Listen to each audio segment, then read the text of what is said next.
Olá, a Capa Nós está no ar e traz hoje dois assuntos super interessantes. Um, de uma forma assim mais, vamos dizer, incisiva para a gente abordar aqui, que é a PL do aborto, aprovada na semana passada no Congresso Nacional e trazendo muitas polêmicas para a gente discutir aqui, porque realmente é um assunto que aconteceu, que foi resolvido, aspas aí, de uma forma muito rápida, que merece uma abordagem nossa com mais força. A outra, aí um assunto muito legal, né? O turismo na Paraíba e a visibilidade nacional que o nosso estado está ganhando a cada dia. Mas vamos ao assunto que vai causar mais polêmica, a PL do aborto. E eu queria levar a palavra para uma mulher, né? Que é a que está aqui no grupo e que indiretamente, né, por conta do gênero, se sente mais atingida com essas soluções que foram dadas pelo Congresso Nacional. E aí, Fernanda Albuquerque, bom dia, boa tarde, boa noite. Josval Pereira. Bom dia, boa tarde, boa noite para vocês, meus queridos, para os nossos internautas que nos acompanham. Parece que a gente volta no tempo para coisas absurdas, não é? Quando a gente sabe que esse projeto de lei é de Sóstenes Cavalcante, ele é deputado federal pelo Rio de Janeiro, ele é do PL. E o projeto do Sóstenes prevê que as mulheres que fizerem o aborto após 22 semanas, elas terão a pena equiparada ao homicídio. Se a mulher que é vítima de um estupro engravida, a mulher que tem uma gestação anencéfala e a mulher que corre risco de morte por conta da gravidez, esses são os três casos onde o aborto hoje ele é consentido pela justiça e a mulher não é imputada a ela nenhum tipo de crime. Se a gente compreende que a partir de agora você vai ter um crime equiparado ao homicídio, a mulher é vítima duas vezes. Então é um absurdo que coisas como essas cheguem a passar na Câmara com pedido de urgência. Porque, Gerardo, o projeto foi apresentado e aprovado o pedido de urgência. Ainda vai ter votação. Mas Qual é o problema de ser aprovado um pedido de urgência? É que não passa pelas câmaras, não há uma discussão do mérito. Mas aí, a OAB ontem, à tarde, o pleno, né, do Conselho Federal já aprovou uma resolução de que o projeto é inconstitucional, inconvencional e ilegal. Então, a gente fica na esperança de que esse projeto de lei seja, pelo menos, já de cara, arquivado, porque é um absurdo culpabilizar a vítima. Vítima é vítima em qualquer situação. E aí eu vou para Josval Pereira, porque o assunto passa, claro, né, pelo Câmara dos Deputados e feita de uma forma, assim, super a jato, né? Para não dar mais para se discutir mesmo. No dia que o pedido de urgência foi colocado em votação, que o Fernando colocou, a Câmara levou 23 segundos para anunciar e votar essa matéria que colocar. É incomum hoje na Câmara Federal levar 23 segundos para votar uma matéria, tá certo? Colocou a matéria. Inclusive, há uma reclamação que Arthur Lira, que foi o presidente da Câmara, sequer ele fez o anúncio correto, como ele sempre faz. Olha, a matéria, vou abrir discussão, a liderança se manifesta. 23 segundos. E aí todo mundo ficou se perguntando por que Arthur Lira resolveu, então, resgatar isso e atropelar as coisas. O que os jornalistas, o que os analistas, o que os políticos dizem, que aí é um absurdo dos absurdos. Fica maior, a coisa vai ficando maior. Vai ficando maior. É você usar um interesse político pessoal para dispor da vida de todas as pessoas para o resto da vida. Quer dizer, você colocou na lei aqui, você vai dispor da vida, você vai determinar a vida das mulheres vítimas de estupro ou vítimas de outra situação. Você vai colocar na mesma situação que ontem eu estava vendo, essa semana eu vi o Sóstenes dizer, não queria pegar as mulheres adolescentes, não, meu negócio é com um agente de saúde que faz isso, ou seja, médicos e agentes de saúde também nessa situação e a sociedade de uma maneira geral evoluindo, porque esses três tipos de, dois principais, o anencéfalo é mais recente. Mas o aborto legal no Brasil tem 84 anos, é do Código de 1940. Então, como é que você vai voltar atrás 84 anos, tá certo? Desfazer uma lei que está consolidada. Mas você sabe o que era? Olha o que Arthur Lira fez. Arthur Lira fez um acordo, isso é que a enferma está dizendo, com uma parte dos evangélicos conservadores bolsonaristas, não digo nem bolsonaristas, mas evangélicos conservadores. Mas uma parte mais radical, porque inclusive o pessoal está saindo fora aí, os conservadores, mesmo evangélicos, saindo fora dessa história toda, os mais radicais. Para dizer o seguinte, ó, eu quero o voto de vocês para a presidência da Câmara. Para fazer a sucessão. Fazer a sucessão que nem é ele, é para o candidato dele. Em fevereiro de 2024. Eu quero o voto de vocês. Agora, aí os caras, então, em compensação, tu dá de presente a gente esse projeto de lei. E aí ele fez o acordo e botou. Então, vai dispor da vida das pessoas, tá certo, por conta de um acordo político. Isso é Arthur Lira.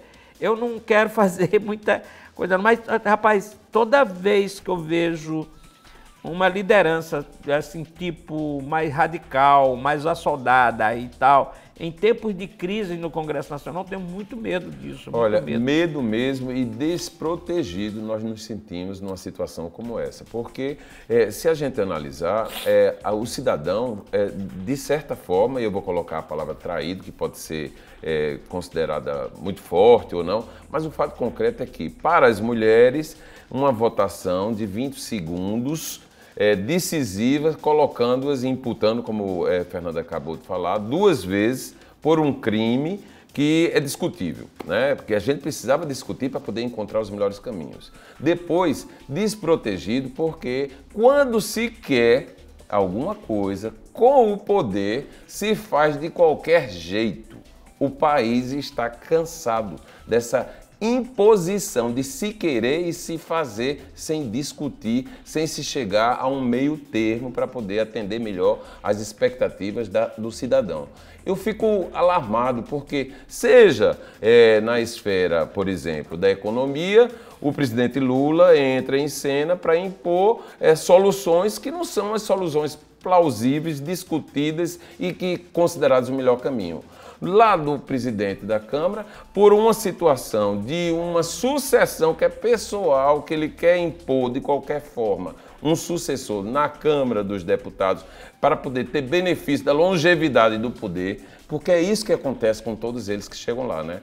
Ficam fantasiando, achando que vão fazer sucessor e nos primeiros momentos a traição reina e cada um que chega tem logo que dizer, o presidente é você, não é quem saiu. Há uma barbaridade nisso, de todos os jeitos, Fernanda já colocou isso, mas a barbaridade em relação à mulher, veja bem, o que mais preocupa, porque não há uma discussão muito grande, anencéfalo, eu acho que todo mundo aceita. É sensato. É sensato.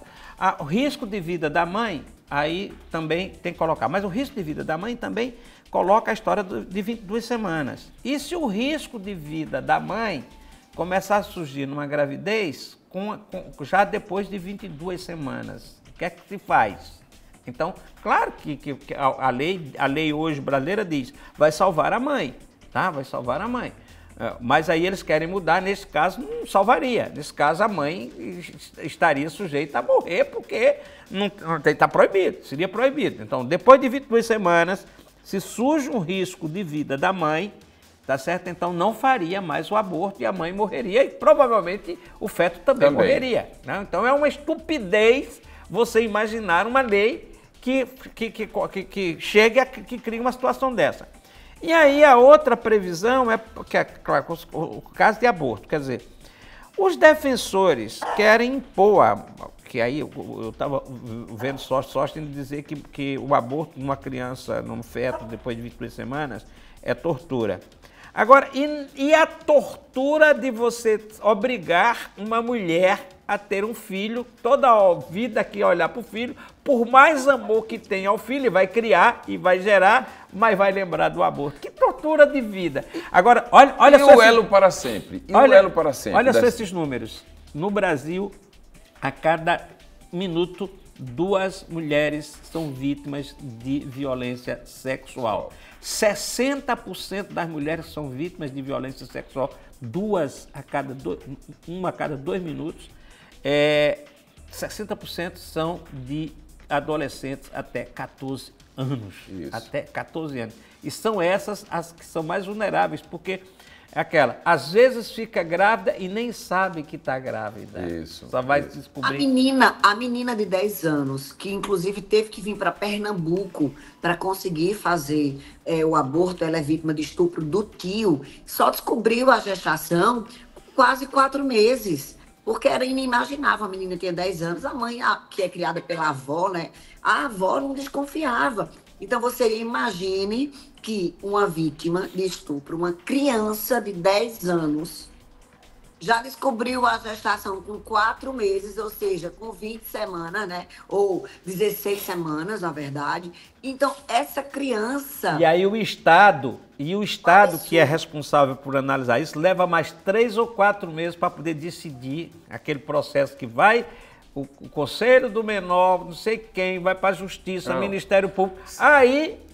a questão não é tão simples, né? Ela envolve tantos problemas que existem no Brasil, estruturalmente falando, que isso tudo é uma consequência da outra. E a gente, como está aqui debatendo, a gente já vai enxergando esse processo, né? A criança, os problemas burocráticos, o não saber nem o que está sofrendo, o que está vivendo ali de fato. Para poder chegar e dizer, olha, aconteceu isso, tem medos, psicologia, é um horror que está acontecendo e a sociedade precisa reagir.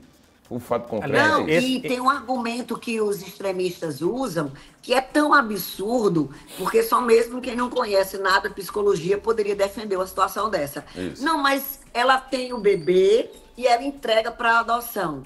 Você veja só a vítima ser obrigada a conviver, passar por todo o processo de gestação. O aborto e mais a doação da criança. Então, assim, fica aí com a consequência do teu estupro, daquele momento em que você foi obrigada a fazer algo que você não queria fazer, e aguenta aí só 9 meses, que não é nada. Então, aguenta aí 9 meses, depois você entrega. Gente, é um absurdo. E aí a imprensa entra. Mas aí depois, com uma grande o trauma nessa pessoa é a vida inteira. O estupro e o filho que eu doei. E, rapaz, é um negócio...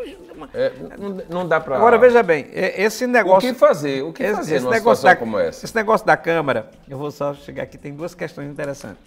A imprensa está começando a falar numa nova modalidade de violência, que é a violência legislativa no Brasil. Sim. Certo? A violência legislativa no Brasil. Este não é o primeiro, já tem vários projetos de lei que estão sendo aprovados, que é a de criminalizar cada vez mais, tá certo, a sociedade, as pessoas, mas não só de criminalizar, de instituir dificuldades, às vezes, financeiras, de criar por exemplo, como é... Então, o legislativo brasileiro tem se especializado em criar leis que dificultam, que criam mais problemas para a sociedade, e o pessoal está começando a chamar isso de violência legislativa, que faz um sentido, né? Porque como a coisa está desbandeirada mesmo, eles apresentam o que querem e aprovam o que querem também. Gerardo falou 2 coisas aqui, só para fazer observações aqui para não colocar. Gerardo falou que a sociedade precisa reagir. E esse caso é o caso mais interessante na sociedade brasileira nos últimos anos. Eu estou dizendo anos, não é de 2, 3 décadas. Nós tivemos um movimento político que começou social em 2013, foi para as ruas, mas ele foi capturado politicamente imediatamente. Foi capturado politicamente, virou protesto político, cassação de Dilma, eleição de Bolsonaro lá na frente, capturado politicamente. Então, no movimento da sociedade mesmo, nós temos aí as manifestações LGBT, enfim, que são realmente sociais. Mas neste caso, a mobilização social, ela veio primeiro do que as manifestações políticas de reação, tá certo? Então, Lula, o PT, o pessoal só entrou depois que a sociedade já tinha reagido. Isso é muito interessante, que a nossa sociedade precisa, para sair dessa dicotomia política, dessa polarização política, e eu acho que vai ter a sociedade dizendo, epa, entrando aqui. Eu quero isso, não é isso que vocês estão querendo aí, não. E eu acho que esse fato foi muito interessante nisso. Aí a outra, só para eu fechar aqui, Gerardo, desculpe, aí você, na sua fala, você disse assim, que o Congresso está impondo situações que a gente não coloca. Essa lei mesmo é de uma estupidez, de uma burrice, de uma estutice que eu nunca vi na minha vida. Eu fiquei pensando, como é que alguém resolveria este caso da preocupação realmente conservadora de evangélicos, de abortos com mais de 22 semanas, porque vai ter casos que não é de estupro, vão ter outros casos, como é que você resolveria? Resolveria com um parágrafo no Código Penal que já tem lá. Lá não tem o que é o aborto legal? Aqui embaixo aí poderia botar parágrafo 1º. Estes casos, os casos depois de 22 semanas deverão ser analisados pela Justiça. Pronto. Sem criminalizar a mãe, sem poder criminalizar ninguém. Quer dizer, se você colocasse na lei ali que os casos de aborto, mesmo legal, depois de 22 semanas, deveriam ser avaliados previamente na Justiça, tá certo? Para analisar caso a caso, você resolveria, atenderia os evangélicos, atenderia a todo mundo sem precisar criminalizar ninguém. É burrice no Congresso. É burrice e infelizmente, a gente está aqui parando para debater e para resolver uma questão que não era nem para ter acontecido, né? E também exemplificando essa história da rapidez com que as coisas, eu volto a falar, porque me incomoda o fato de que, num tempo do que a gente está vivendo, com tantas lutas aí na rua, com tantas exigências naturais, normais, merecidas, para se viver melhor, e a gente assistir, quase que não teve tempo de reação nenhuma, porque aconteceu. Quando se soube, já tinha acontecido. Bom, mas a gente Deixa eu só fechar aqui com outra observação. Hoje é um tema assim que me empolga muito, que é mais da área política. Veja bem, é engraçado como nos últimos anos da política, os conservadores aqui no Brasil, eles se disseram liberais também, são conservadores liberais. Qualquer um vai dizer, se você pegar um deputado, vai dizer, eu sou liberal, sou conservador liberal. Olha que contradição. O liberalismo, a tônica do liberalismo é que o Estado saia o Estado da esfera das pessoas e deixa as pessoas viver. O Estado se ausenta. Isso. Agora, no liberalismo conservador brasileiro, não. O Estado está cada vez mais, eles trabalham para que o Estado cada vez mais tome conta da vida das pessoas, decidam pelas pessoas, invadam a seara particular das pessoas. É uma contradição estúpida. Eu falei muito rápido aí fiquei até me culpando aqui, porque podia ser rápido como o Arthur Lira impôs lá a votação. 23 segundos, mas aqui eu fiz menos de 23 segundos. Foi, é verdade, você foi mais do que Arthur Lira. Olha, agora a gente sai desse assunto, que eu tenho certeza que nós voltaremos a debater aqui no Cá Pra Nós, mas para um assunto que nos traz assim um pouco de orgulho.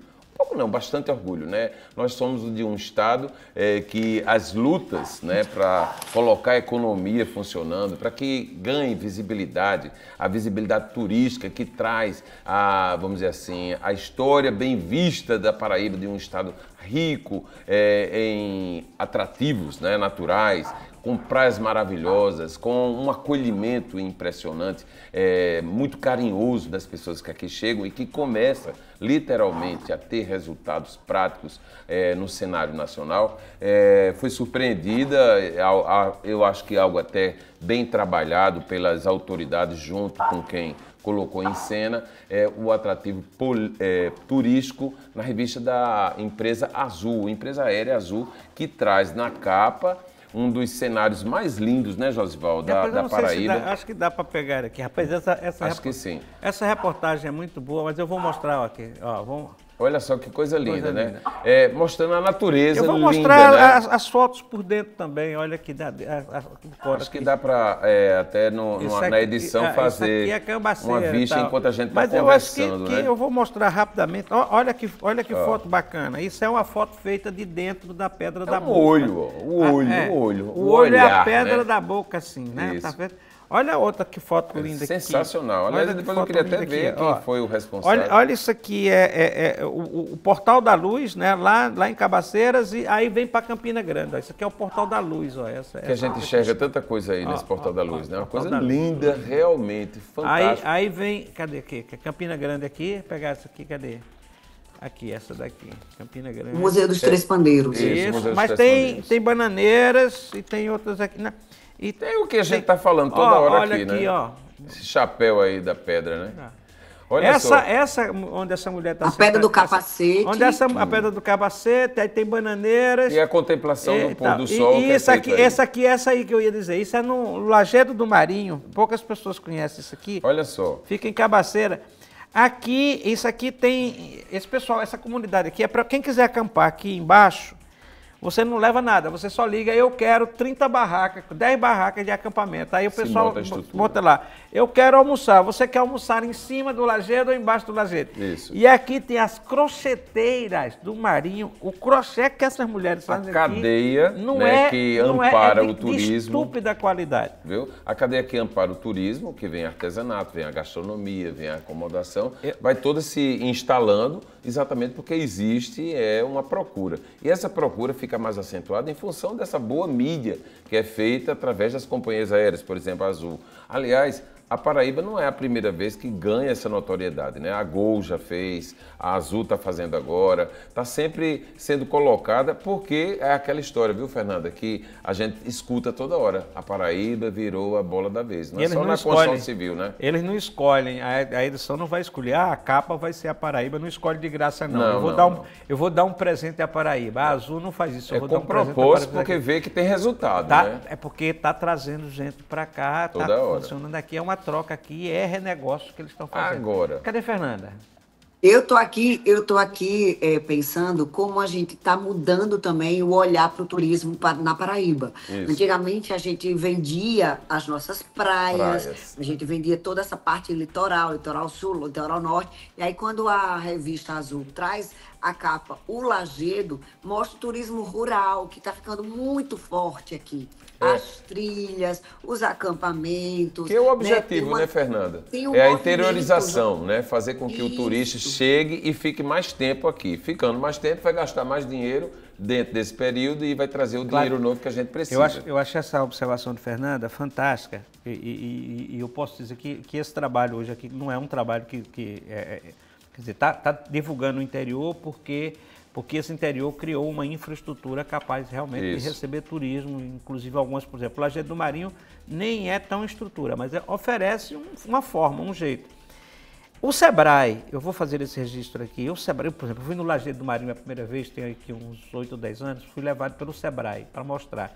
O Sebrae tinha um trabalho contratou uns consultores de fora para criar uma estrutura na Paraíba que eles chamavam de turismo de vivência, turismo de experiência. É você ir e viver. Teve uma reportagem nacional de televisão que passou outro dia, estava lá. Casa de farinha lá em Pilões ou foi lá em Bananeiras. Aquela casa de farinha está lá montada por conta realmente do turismo. A casa, um engenho e tal. Então, veja bem, é este tipo de turismo que atrai também as pessoas. As pessoas não conhecem, não sabem mais. Não. Como é que é uma casa de farinha? Então, como é que funciona isso? Eu lembro que a época que o Sebrae estava fazendo isso, o governador Ricardo Coutinho veio dar uma entrevista a mim, eu disse, Ricardo, faça uma parceria com o Sebrae, assuma com o governo do estado o projeto que está lá, que é Projeto Turismo de Vivência e de Experiência, e espalhe isso na Paraíba toda. Ele não fez, lamentavelmente não fez, mas acho que está na hora de fazer de novo. O Sítio São João, em Campina Grande, onde Fernanda já fez muitas atividades lá, é um lugar que eu considero, aí Ariano que me perdoe, mas é uma espécie de Disney aqui do Nordeste, né? Você entra no Sítio São João e vai vivendo a experiência do nordestino. A casa do nordestino do campo, do sertão, a casa de farinha, a casa da rapadura, o curral. Tem todo um cenário que o turista se sente demasiadamente atraído porque se consolida com a gastronomia, com a música, o forró, que está em cena toda hora em todas as partes. Então, a capelinha, né, Fernanda? Você que viveu muitas experiências, tem algo igreja, assim fantástico. Tem a bodega, tem a radiodifusora, né? Tem o curral, como o Gerardo lembrou, tem a casa de farinha, tem os quartos, né, a reprodução, tem até pinico. Né, pinico, o pinico é aquele pinico. Agora nem sabe essa história do turismo de vivência, de experiência,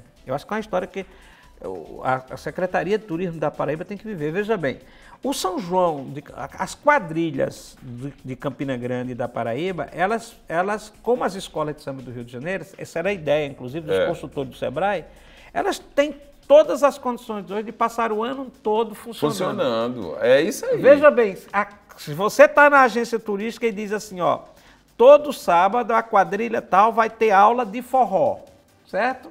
O turista que está no final de semana aqui, a agência leva para a quadra da quadrilha, porque lá vai ter dança. No Rio de Janeiro ele leva e em São Paulo para você vai ter dança de forró, tá certo? Você vai ensinar, tem um professor que está dando... Quer dizer, e aquelas sapatilhas da quadrilha que os caras fazem, que são de pessoas daqui, e aquelas roupas, várias delas têm possibilidade de virar look para ser vendido. Para ser vendido, realmente. Aí a experiência mesmo que você está falando aí, da rapadura, feita, comida na hora, quentinha, saindo lá da história, é um atrativo enorme. Tem um artesanato também. Então, num lugar só, que funciona o ano inteiro, né? Porque, na verdade, eu falei da Disney, porque durante o ano inteiro o Sítio São João vai. Claro que nessa época o boom é maior em função das festas juninas. Apesar disso, a gente está cobrando isso, eu tenho a ousadia, a coragem de dizer, e aí para os paraibanos mesmo, que eles já podem, se quiserem, programar várias visitas turísticas para o interior do estado, daquelas de fim de semana, tá certo? E eles vão conhecer maravilhas da Paraíba, daqui para sair, tá certo? Em Cachoeira dos Índios, em Bom Jesus. Sabe? Eu acho que já está acontecendo isso com o paraibano mesmo. Eu mesmo sou muito convidado, eu não vou porque existe uma preguicinha de me deslocar, mas é lindo e eu já fui algumas vezes. Eu acho que ainda falta uma melhor divulgação. Ainda falta uma melhor divulgação disso. Mas eu acho que já dá para fazer. Em alguns pontos, merece uma melhor estrutura, sabe? Isso. A gente tem Pedra do Tendó, Serra da Teixeira, tem muitas situações que poderiam estar melhor estruturadas embaixo, com alimentação, isso, sabe? com acomodação para ficar pelo menos noite, mas veja bem, na região de Pato, lá a gente vai ter que encerrar, viu? Na região de Pato, no Pico do Japi, que eu estou dizendo na região de Pato das cidades ali, já tem uma infraestrutura de pousadas bacanas. Precisa divulgar mais essa história toda, tá entendendo? Lá colocado. Só para fechar aqui, e eu espero que isso seja plano de turístico do atual governo, do próximo governador, para divulgar mais. O governador está com, quero fazer esse registro, está com um plano de colocar o interior da Paraíba no mapa do turismo, inclusive regional e talvez nacional, porque tem Aguiar, minha gente, uma cidade pequena, esquecida, lá no canto. E lá está construindo um grande equipamento. Arthur Lira e Senna. Que é o bingo. O bingo é um grande, como é que eu vou dizer aqui? Equipamento de pesquisa. Inclusive, a pesquisa é para ouvir o silêncio da escuridão do universo. Olha o bingo, um grande telescópio. Muito legal, a gente tem que encerrar. Aí o governador quer fazer a cidade da astrologia no Aguiar, para as pessoas visitarem o bingo e ter a cidade da astrologia. Quer fazer um museu em Cajazeiras regional com um planetário e o Vale dos Dinossauros em Sousa. Então, quando a pessoa indo para o interior, a pessoa tem 3 locais de visitação. Tem todo um roteiro para ir. Bom, a gente vai encerrar o Cá Pra Nós de hoje e eu acho que na próxima semana a gente vai abordar aqui erros e acertos no São João da Paraíba, que é considerado hoje o da Paraíba, o melhor do mundo, literalmente. E a gente vai conversar aqui, Bananeiras, Campina Grande, Patos, enfim, do interior do estado e de João Pessoa, que timidamente entra em cena, mas a gente precisa corrigir e acertar ainda mais. Cá Pra Nós fica por aqui, obrigado pela sua audiência e a gente volta já já!